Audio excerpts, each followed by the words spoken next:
Good morning, Your Excellencies, Governors, distinguished guests, ladies and gentlemen.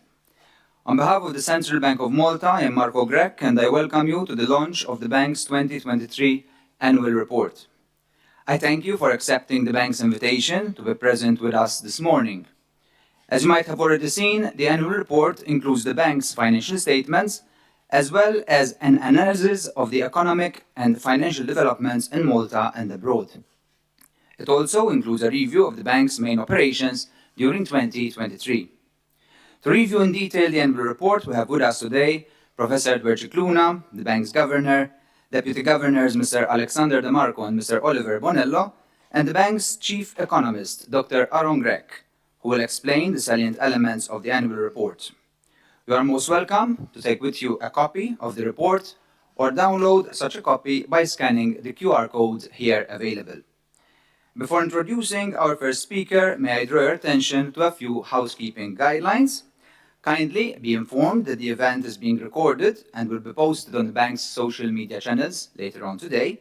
We will also have the opportunity to put forward any questions or views at the end of the event during the Q&A session. Lastly, may I kindly request you to put your mobile phones on silent mode to minimize potential disruptions. Without further ado, I will now invite Professor Cicluna to start today's presentation. Over to you, Governor.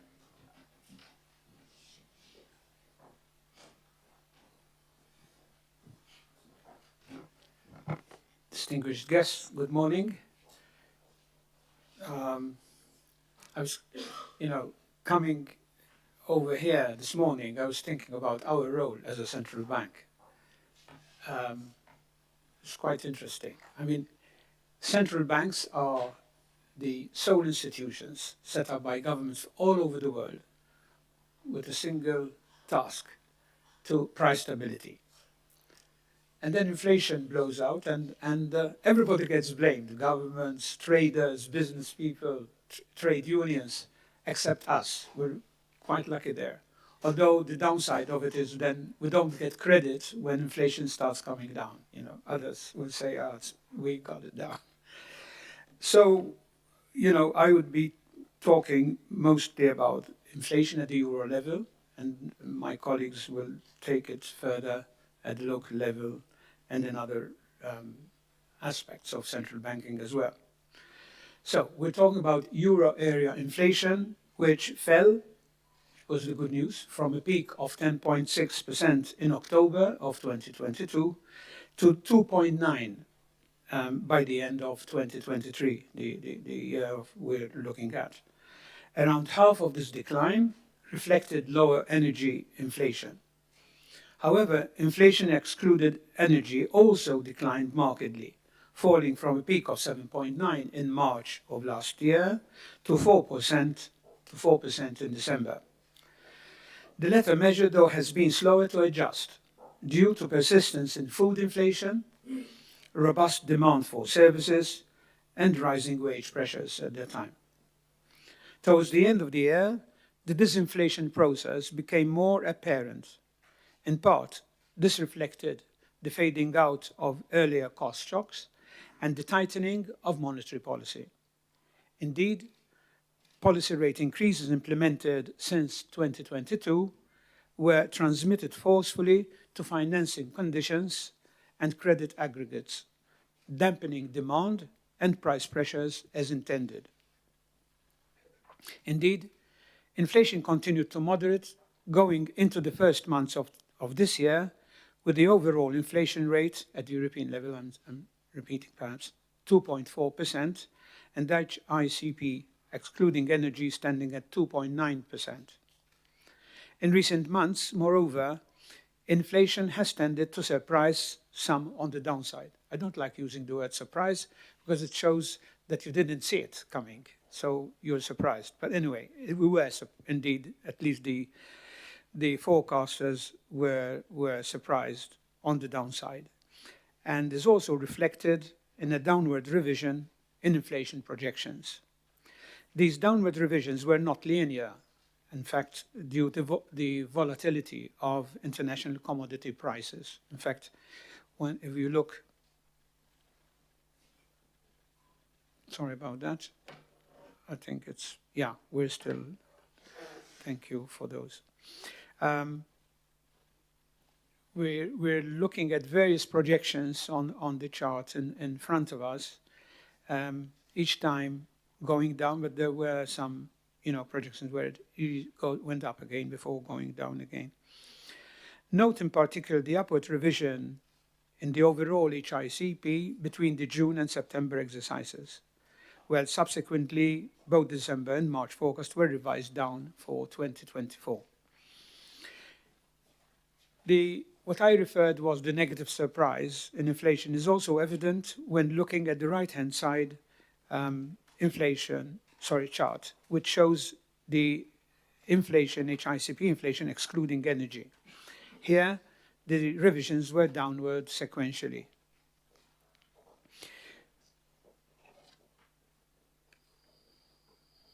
Right. We'll come to the second slide, where we're looking at the policy rates. During 2023, the Governing Council raised its policy rates by a total of 200 basis points, with 3 policy rates closing the year at 4% for the DFR, 4.5% for the OMR, and the 4.75% for the margin lending rate.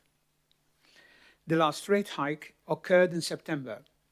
Although at the time underlying inflation was still strong, there were also increasing signs that the tightening of monetary policy was feeding through the economy, and that this process would continue in the coming months, thus offering reassurance that inflation would converge to 2%.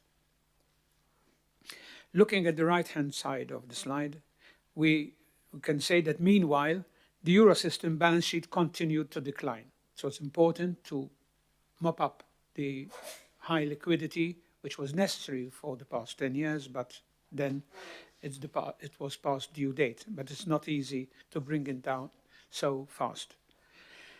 This mainly reflects the maturity and early repayments of targeted long-term refinancing operations, what we refer to as TLTROs.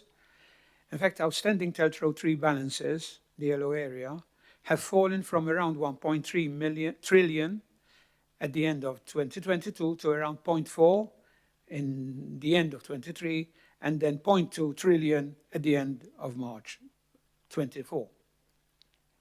This balance will mature by the end of this year. The smaller balance sheet also reflects a decline in securities held for monetary policy purposes. That's the blue shade area. At the end of 23, these amounted to 4.7 trillion, a decline of 0.2 trillion compared to the previous year, with a further decline of 0.1 trillion recorded during the first quarter of this year. The decrease in these components reflects the fall of the APP reinvestment, which ceased during the year. First, from March 23, the Eurosystem moved from full partial reinvestment such that holding under this portfolio fell at a pace of 15 billion per month on average until the end of June of last year. Thereafter, APP reinvestment ended completely. In the case of PEP, which were the emergency ones, COVID-related, maturing securities under the program and were reinvested in full during the year, and this will also be the case in the first half of this year. In fact, over the second half of this year, the PEP portfolio is expected to decline by 7.5 billion per month. And after that, reinvestment will end. So you can see we're ensuring that mountain sort of will get whittled down with time.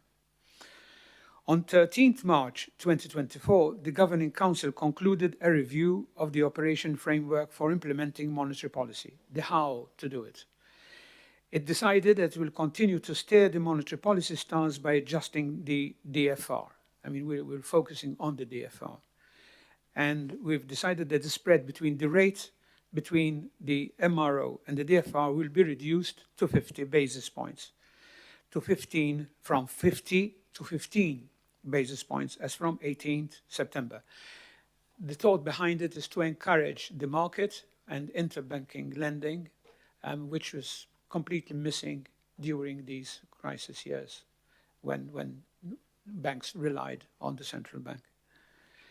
Liquidity will continue to be provided to banks with a mix of instruments, including, at a later stage, new structural long-term refinancing operations and a structured portfolio of securities. That's our duty, so to speak, our responsibility. We'll come to the third slide. And here we're talking about the sovereign yields. Obviously, increases in the ECB rates continue to transmit to money market rates and to sovereign yields in the euro area, although the increase was more contained compared to 2022. Furthermore, during the last months of last year, sovereign bond yields began to decrease. This decrease occurred in the context of a stream of lower than expected inflation that triggered expectations of monetary policy easing in the markets. Reflecting these developments, the benchmark 10-year yield for the euro area as a whole rose by 72 basis points between the end of 22 and October 23 to peak at 3.72 before retreating to 2.9, which is effectively only 10 basis points below its level a year earlier. A similar profile can be observed at country level. By the end of December, yields in Malta stood at 3.7%. Spreads, meanwhile, remained contained and similar to those prevailing in 2022. In part, this was due to the smooth absorption of government bond issues by other investors as the Eurosystem reduced its exposure to government and flexibility applied to the PEP reinvestments. The availability of the transmission protection instrument also contributed. Come to the fourth slide, where we talk about deposit rates in Malta. Monetary policy tightening continued to transmit strongly to broader financing conditions last year. Nominal deposit rates in the euro area recorded another large increase in 23, reaching their highest level in almost 15 years. Data on new business show that deposit rates also increased in Malta, as some of the local banks began to offer better terms on fixed-rate deposits to improve their market share. Nevertheless, the rate of transmission of past policy rates hikes to local deposit rates has been weaker than in the euro area, especially for non-financial corporations. Indeed, while deposit rates in Malta used to stand at the upper bound of the range for all euro area countries, more recently they were among the lowest in the euro area.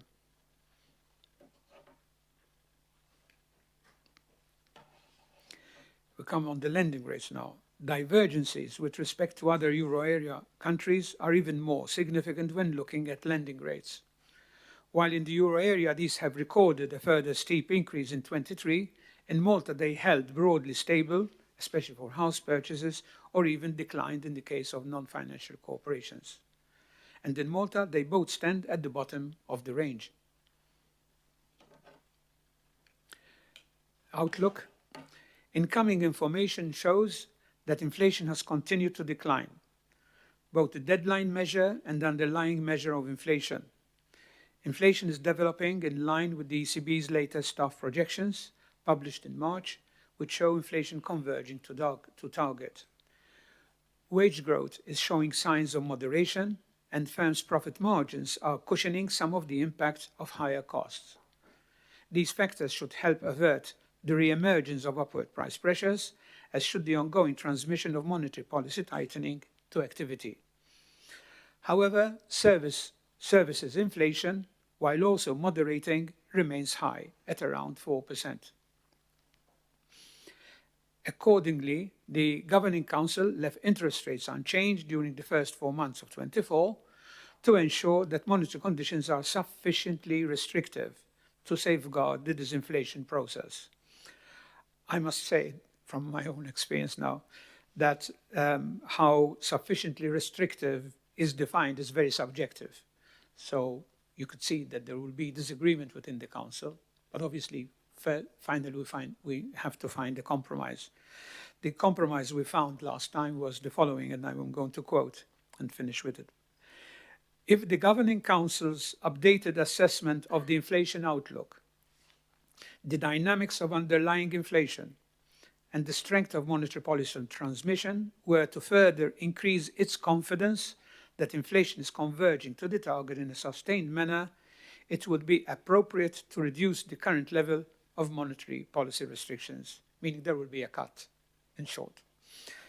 Before I conclude, I would like to add to the high level of excess liquidity in the banking system has continued to affect negatively the financial performance of central banks in the euro area, as this automatically generates a higher expense on the deposit that credit institutions hold with us, with the central bank.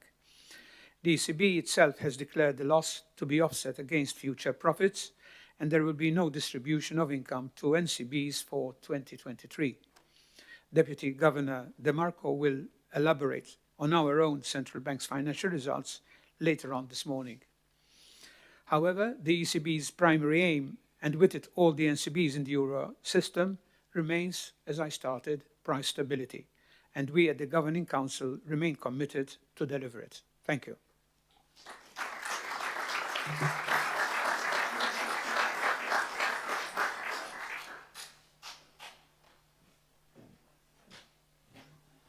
Thank you, Professor Shikluna, for your insights. I now invite the bank's chief economist, Dr. Aaron Grech, to elaborate more on last year's economic situation, including an overview on inflation developments and the bank's latest projections.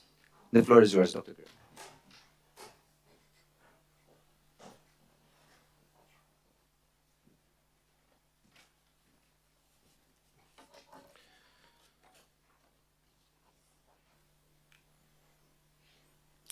During 2023, Malta's economic activity continued to register robust growth, although the rate of expansion moderated compared to the previous year. Malta's GDP rose in real terms by 5.6%, which was slightly lower than the 8.1% a year earlier. However, the pace of economic expansion remained well above that of the euro area, which last year registered just a growth of 0.4%. In fact, this performance has been consistent throughout the post-pandemic period, and the Maltese GDP now is 1/5 higher than it used to be in 2019. On the other hand, the euro area has just increased by 3%. So over the post-pandemic period, the Maltese economy has grown by about 7 times the euro area average. This happened even though 2020 was particularly difficult for Malta, and the shock in GDP for Malta had been, as you can see from the graph, stronger than that for the rest of the euro area, due to the fact that the Maltese economy is based a lot on contact-based services. The fact that we managed to recover that quickly attests to the resilience and flexibility of the Maltese households and firms. When one looks at the headline figures, growth in 2023 mostly reflected a large positive contribution from net exports. A lot of that was due to the rebound of the tourism sector. At the same time, there was a negative contribution of domestic demand. That, in turn, was primarily driven by a sharp decline in investment, which had been boosted in 2022 by a large expansion of the aviation sector, which then was not repeated in 2023. Now, if one adjusts for the import content of expenditure, there is a slight difference in the sense that domestic demand gives you a small positive contribution because, as I said, the decline in investment mostly reflected imported aviation products. If one looks at the adjustment of domestic demand with imports, one finds a small positive contribution from private consumption. Net exports, of course, continue to improve as I said, mostly because of tourism services. This, you can see it also when you look at the sectoral contributions to GDP, where one sees that services were the main driver of growth. Although there was the recovery of tourism, which was an important factor, there was also a very pronounced expansion of the professional services sector, which includes things like accountancy firms, business management, and also IT services. Besides that, there was also a recovery in the transportation sector, in part related to the recovery of the tourism sector. There was a small positive contribution of the manufacturing sector last year, despite the fact that global conditions were not that good. On the other hand, the construction sector, for the second year in a row, lowered growth.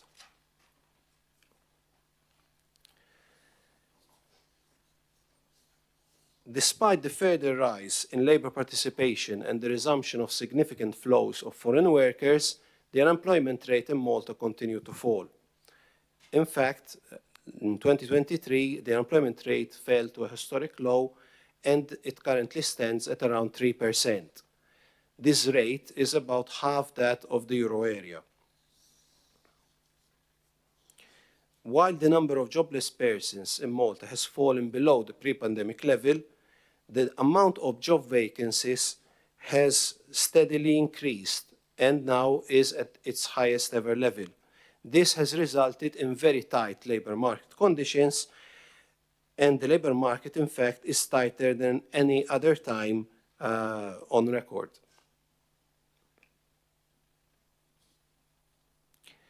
Following the record highs reached during 2022, HICP inflation in Malta averaged 6.1% last year. This was the average for 2022. 2023, the rate fell to 5.6%. The rate started at about 6.8% in January of last year. By the end of the year, it had fallen to 3.7%. This mostly reflected imported inflation, which steadily declined.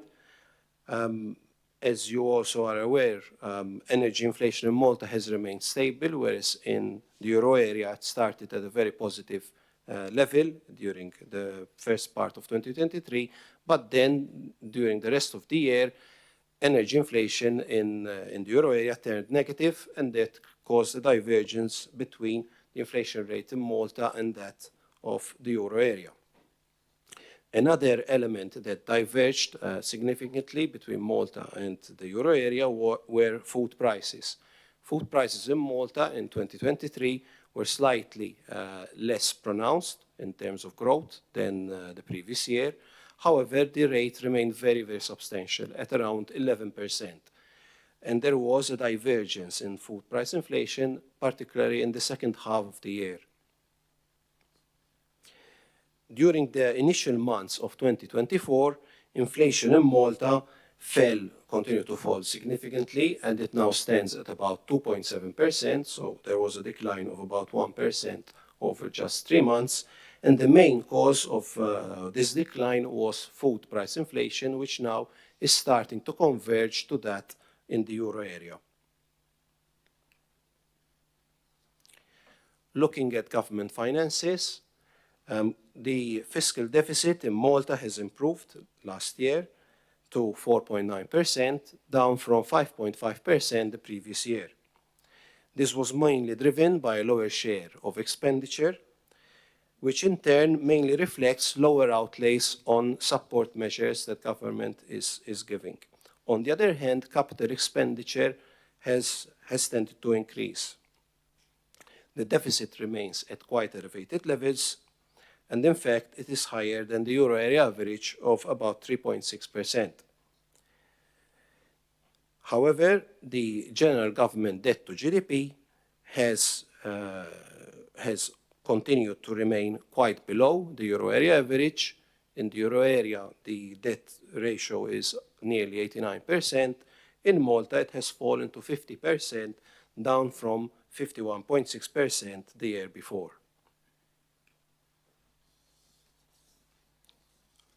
Looking ahead, the general picture of the Maltese economy is expected to be quite similar to that of the previous year, in that it will continue to grow quite substantially and outperform the rest of the euro area. GDP growth is expected to go down to 4.4%. However, this rate, we believe, is still higher than the potential growth rate of the Maltese economy, which is of about 3.5%. We believe that by the end of the forecast horizon, the Maltese economy will steadily converge to the potential growth rate. Growth will remain mainly driven by domestic demand. However, growth in private consumption should start to decelerate somewhat, as the very high growth rate that we had in previous years had been driven by households depleting the excessive savings that they had done during the pandemic. This pool of savings is now has been steadily going down, and now private consumption growth will return to rates that are more in line with growth in disposable income. In terms of other domestic demand components, investment is expected to recover this year, particularly due to investment in the private sector, though public sector investment is also expected to be substantial, reflecting the use of EU funds. On the other hand, in contrast to what happened last year, we are seeing the potential contribution of net exports to decelerate in view of the global demand conditions and the geopolitical tensions, which should have an impact on our non-demand coming from abroad. The bank expects the labor market to remain robust, but activity is expected to be slower than 2024, with employment growth which should halve to about 3.2% this year. The unemployment rate is expected to remain very close to historical lows. Inflation is set to decline throughout the projection horizon, and at the end of the projection period, it should be very close to the 2% target. Our assumption is that energy prices will remain stable here in Malta, and the decline in inflation will be driven by other subcomponents, particularly the food price inflation component. In terms of the fiscal forecast, we expect the fiscal deficit to remain substantial, however, to gradually fall to the 3% target by the end of the forecast horizon 2026, where it should be just above 3%. The debt ratio is also expected to remain below the 60% threshold, though we expect it to slightly increase over this period. Finally, turning to the risks to these projections, we believe that this year the balance of risks is likely to the downside, particularly because of geopolitical tensions, which could, of course, reduce foreign demand further than what we have assumed in our projections. This would impact negatively economic growth, inflation, and also the fiscal position. On the other hand, we have labor market tightness, as I said, at very, very high levels. This could lead to a higher wage growth than what we're expecting, and this would then boost domestic demand and therefore increase GDP. However, that would lead to higher inflation than what we have projected. Risks are more balanced for the following years.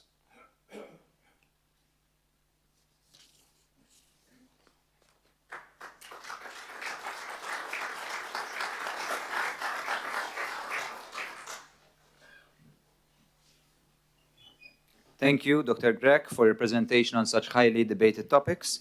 I now would like to invite Mr. Oliver Bonello, the bank's Deputy Governor of Financial Stability, to provide us with an update on recent developments in the banking sector.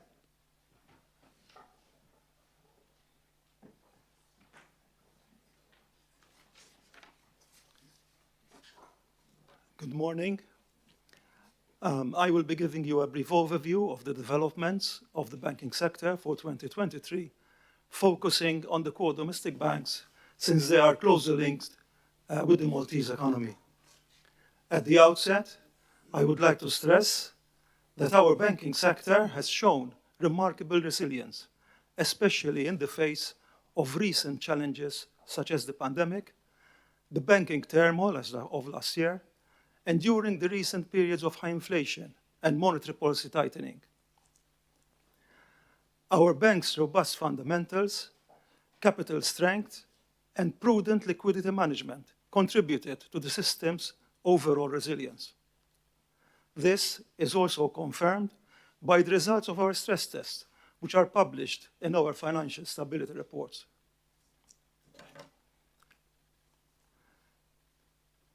The recovery in profitability persisted. Core domestic banks posted a significant increase in their profitability, exceeding pre-COVID levels. The left-hand chart shows that following 3 years where the return on assets of the core domestic banks was below that of EU banks, now this has surpassed the EU average. Such improvement was largely driven by an increase in both net interest income and non-interest income.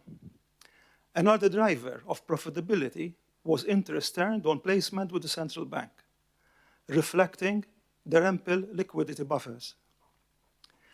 As seen in the right-hand panel, overall, capital levels remained healthy. The total capital ratio and common equity tier 1 capital of the core domestic banks stood at almost 24% and 21% respectively, which are also above the EU averages. This shows that our banks are meeting their regulatory and prudential requirements while taking into consideration the expansion of their business activities.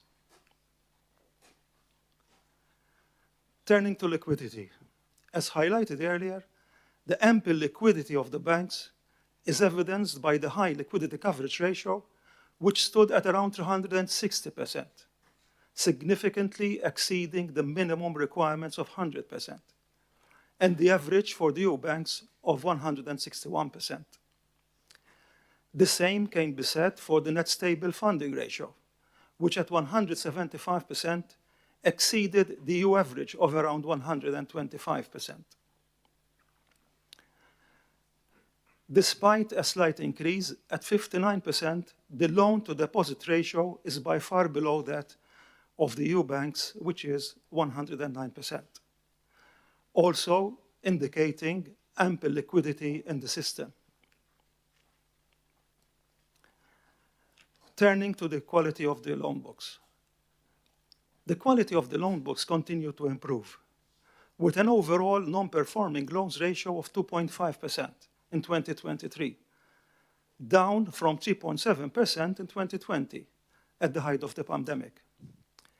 Furthermore, the enhancement in the credit quality of the loan portfolio and its outlook is further substantiated by the declines in both Stage 2 and Stage 3 loans, to account for 5.8% and 3.3% of overall loans, respectively.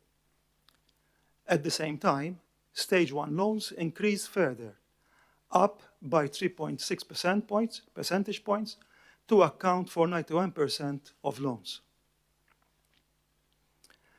As we can see on the right-hand side, the drop in NPLs brought with it lower provisions, which fell by almost 15%, mainly due to larger drops in provisions for loans classified as IFRS Stage 3. Still, taking into consideration the collateral underlying such exposures, non-performing loans are almost fully covered. Non-performing forborne loans also declined over the previous year, down by about 35%. As a result, the forborne loans ratio also fell by around 1 percentage point to 2.6%, returning to around the 2019 levels. Turning to credit dynamics. As can be seen in the left-hand panel, growth in resident lending continued to trend upwards, driven by both mortgages and corporate lending. Growth in mortgages has moderated from 10.3% in 2022 to 7.6% by end of 2023, in part reflecting the drop in the number of deeds signed during the year. However, the number of promises of sale picked up momentum, which is indicative that mortgage growth is likely to remain robust. As a result, the high concentration in banks' loan books remains, with household lending accounting for about 59% of resident loans. Loans to corporates grew by around 7%, compared to the 4.8% a year earlier. This was mainly driven by the real estate and construction sectors, although other sectors, such as the professional, scientific and technical, administrative and support services, as well as the transportation and storage sector, also reported growth throughout the year. In contrast, in the euro area, the tighter financing conditions resulted in weaker lending dynamics, both for households and firms, in part reflecting the weaker real estate cycle in mainland Europe. Non-financial corporate leverage remained stable following years of significant drops. Similarly, households' leverage remained relatively stable in 2023 after years of growth, while household financial wealth remained healthy.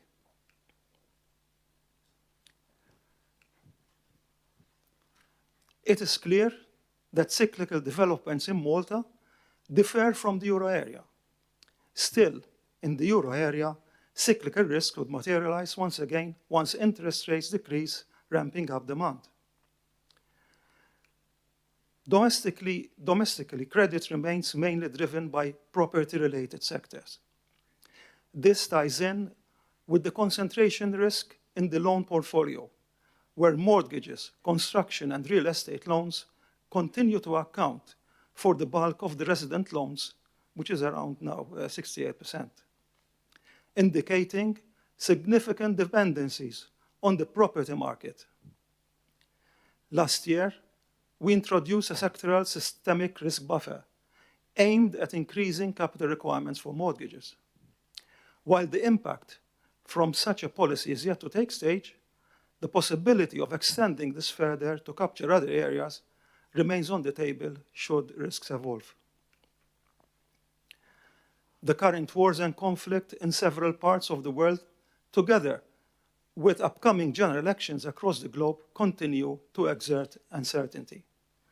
While inflation is expected to moderate further, with potential rate cuts by the ECB expected this year, should further uncertainties materialize, there could be adverse implications on asset quality and inflation.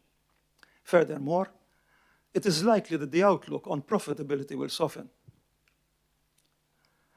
The financial sector needs to continue giving due consideration to rising climate-related risks.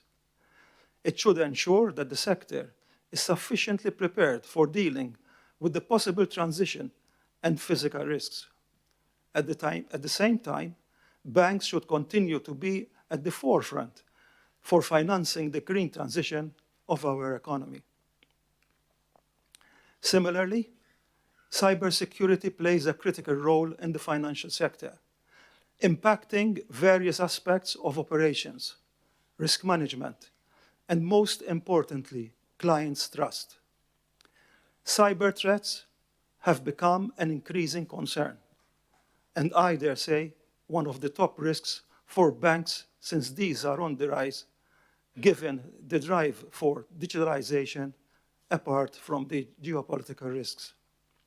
It is important that institutions remain vigilant and ensure robust cybersecurity practices, as these are crucial for maintaining financial stability, protecting sensitive data, and maintaining trust in the sector. With this, I conclude, and thank you for your attention.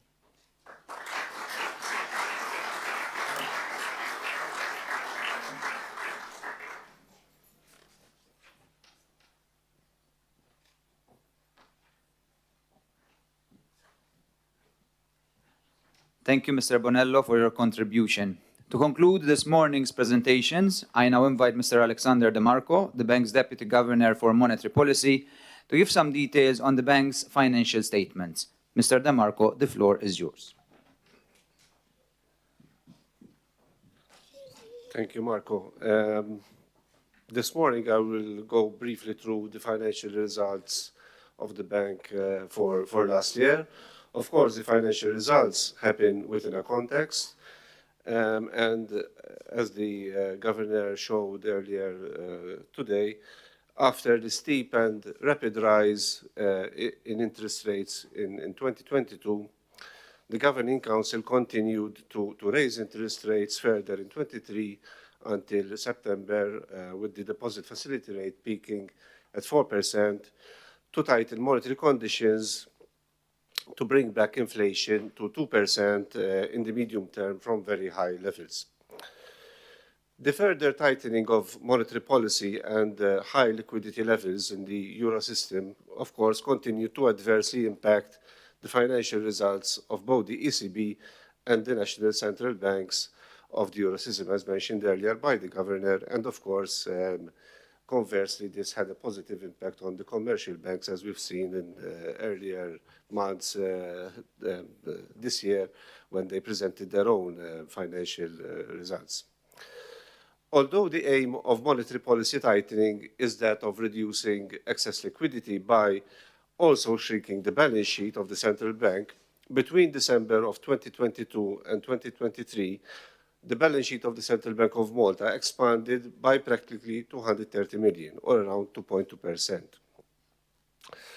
This increase in the balance sheet during 2023 was, however, largely driven by an increase in government deposits of almost 300 million. Furthermore, the increase in the balance sheet during last year was, to a lesser extent, also driven by other customer balances and the further increase of almost 3% in banknotes in circulation, reflecting currency demand arising from further economic growth, with growth in both currency demand and economic activity, however, slowing down in 2023, as shown earlier by the chief economist.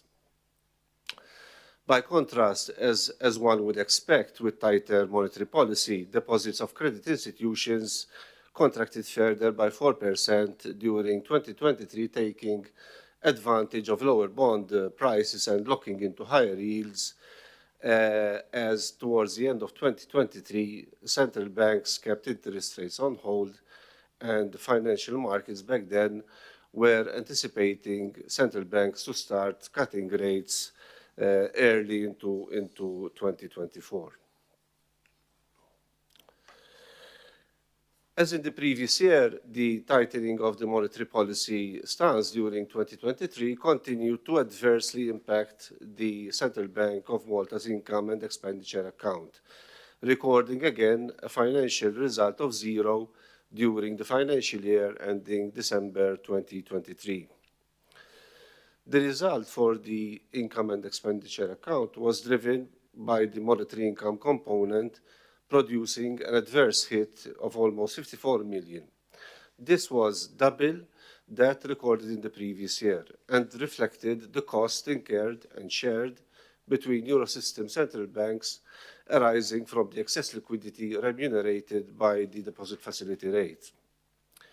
Meanwhile, net interest and other income, excluding monetary income, improved significantly, doubling over the previous year, as other income more than offset write-downs during 2023, unlike in the previous year when the income and expenditure account was impacted by significant write-downs from the rapid rise in bond yields during that year.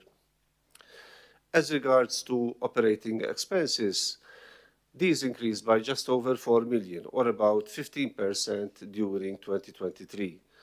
Around half of this increase was driven by IT-related expenditure to continue to modernize and digitalize the bank, while staff costs accounted for around 20% of the increase, up by 5.3%, which was just marginally higher than the 5.1% rate of inflation as measured by the Retail Price Index for 2023. Therefore, for the second year running, no dividend will be distributed to government, while the bank has, in 2023, released 18.7 million from its provisions, which is slightly less than the release in the previous year, with the stock of provisions standing at just over 89 million by the end of 2023. For this year, for 2024, we expect the monetary income element, which has become actually an expense, to continue act as a drag on the income and expenditure account, as excess liquidity in the Eurosystem, albeit declining, remains high. An easing of monetary policy in the second half of this year would, of course, help to slightly mitigate this effect. Nevertheless, the bank is still expected to have sufficient provisions to cover for such impact. And with this, I conclude, and thank you for your attention.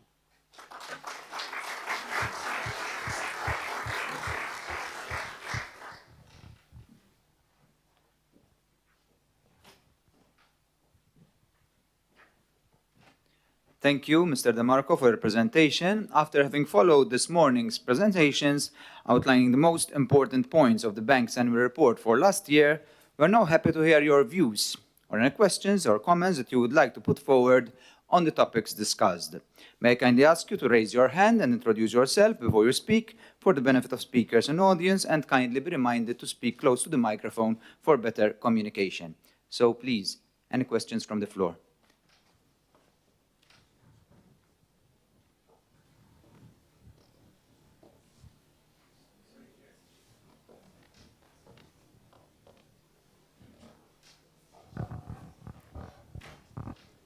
Good morning, Ganio Polidano, APS Bank. My question is more, I was hearing the Deputy Governor for Financial Stability, and he mentions that the systemic risk buffer may be also extended to other areas, if I understood correctly. Is it possible to elaborate a bit, or it's still early in the day? Thank you.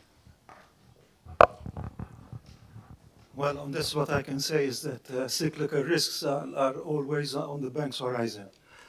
In fact, we have introduced last year to our toolbox the cyclical systemic CSRI, I mean, it's the risk for Malta, and also the measure of the credit cap, gap, for Malta, which also is helping us. It uses a multivariate filter as well, and is helping us with our tools in conjunction with the sectoral systemic risk buffer.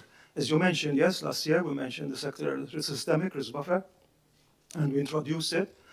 We introduced it recently. We just increased it to 1.5 in March of this year, and so we need, to test to see how we're still studying how this is affecting the sector as well and the banks. However, as mentioned in the presentation, we're seeing on financial corporates increasing their credit portfolio. We are currently studying particular sectors in the economy that is causing such credit growth as well. And at the same time, of course, if we notice that any particular sector is increasing, we could, of course, widen out the scope of our measures. At the moment, what I can say, we're still working on this. But of course, the central bank, if we perceive any risk, any cyclical risk, we would definitely act. But at the moment, it's still on the table, and we're looking into it. Thank you.